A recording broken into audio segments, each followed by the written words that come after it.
আর এটা কিছুটা সরকারের দায়িত্বটা আসলে এতই মানে কিছুটা ডিভিশন অফ লেবারের জন্য সেটা একটা আলাদা প্রসঙ্গ।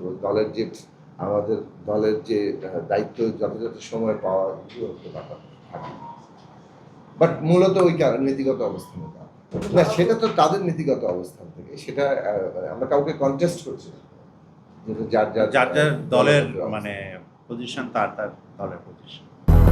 200-র বেশি সার্ভিস ও ফিচারে লেনদেনের সব বিকাশ অ্যাপে সম্ভব।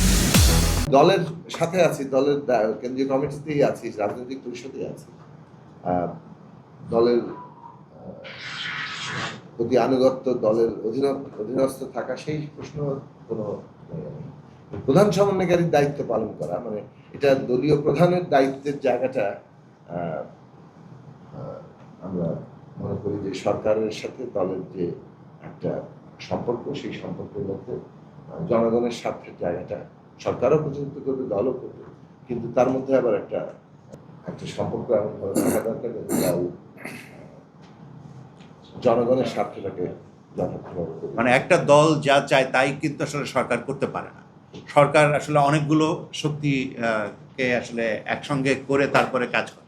ধরা যাক যে দেশের ভেতরকার বিভিন্ন ধরনের আমলাতন্ত্র থেকে শুরু করে অন্যান্য বিভিন্ন পক্ষ থাকে, ধরেন একটা বিভিন্ন বাহিনী থাকে, দেশের বাইরে বিভিন্ন ধরনের শক্তি থাকে, তাদের সাথে এক ধরনের নেগোশিয়েট করতে হয় সরকারকে।